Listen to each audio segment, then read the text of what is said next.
Hey guys, Professor Bell Comic Book University and Mr. Miracle issue number 8 of 12. I'm sorry.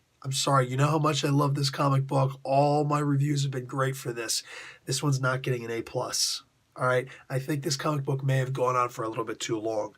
So there's still some incredible parts in here. The art is still amazing. But like when push comes to shove, man, like this little sniper scene that they do is just so spot on. I love it. I love that. But there's a lot of singing in this. I mean, like, look at this. He's heating up the water, but he's heating it up in the microwave instead of the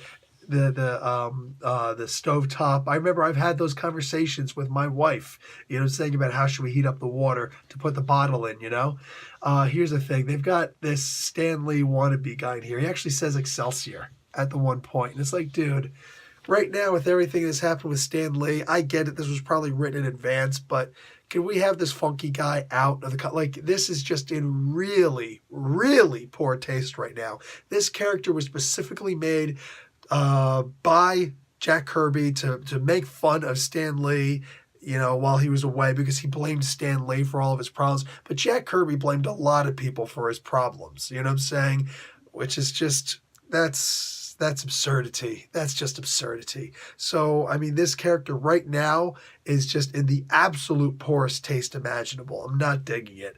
I think that they're trying. I think Tom King's trying to give some kind of relevance here because the baby is Baby Jack. So, it's like, oh, and Baby Jack is a king. That's what, Funky Flash is saying. It's like, this is just, it's not in good taste. This is not well written like this. I'm not enjoying this at all.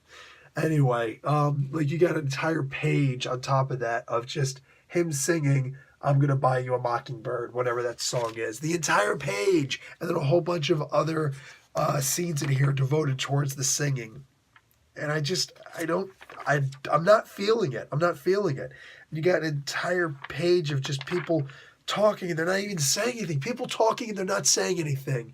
And like the entire page is just devoted to this guy doing the laser sealing of the leg to repair it so that Mr. Miracle can run again. He and Big Bart are trading off. Like one day I'll take care of the kid and you go to war. The next day I'll go to war and you take care of the kid. And that's cute and all, except it's war. And there are a lot of times that Mr. Miracle is about to die. Big Barda decides to go to a meeting that is actually about her and about breastfeeding. And like obviously, clearly by the description, it's about breastfeeding.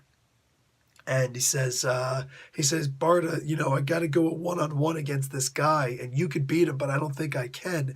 But whoever wins in this skirmish, just me versus him, the loser takes the army off of the field. So I mean, like, it'd be cool if you could be here, and I'll just go to the meeting instead. She's like, what do you know about my breasts? And it's like, it's funny, it's cute, but seeing him almost die in this, and several times almost die.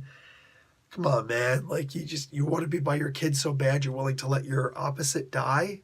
I mean, we don't get the chance. This is all about Mr. Miracle. We don't see Bart until the very end of this. You know what I'm saying? But Bart is just you're not going to beat Bart anytime soon. That's what I'm saying. But so we're a lot more worried for Mr. Miracle than we are for Bart in this. And it's just bloody, and it doesn't seem like a lot of this is really going anywhere.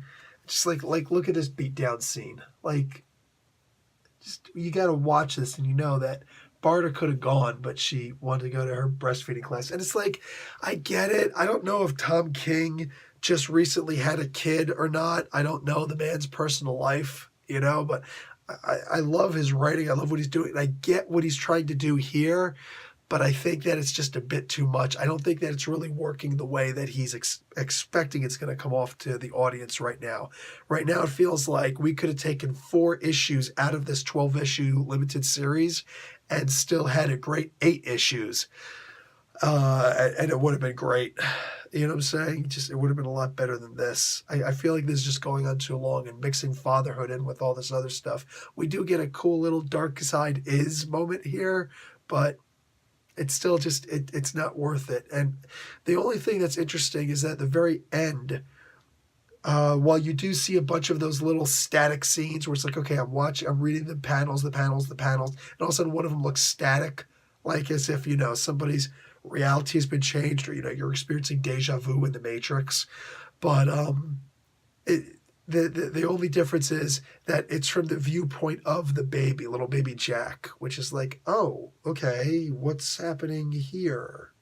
So I don't know what to make of that yet, but I'm imagining there's something to do with something else later, and we just have to keep that in our memories. Anyway, I'm going to give this comic book a B plus. It's like an entire grade shift down. I know, but I feel, and like hopefully this book gets explained in a better way that later on I'm reading issue 9, 10, or 11 or something, and I'm like, oh yeah, back in issue number 8, such and such. Maybe, but I almost feel like this story should have just ended by now. That's just my feelings at the moment. 4 more issues to go. We'll see if it's worth it in the end. All right, guys. Professor Bill, Comic Book University. Class dismissed.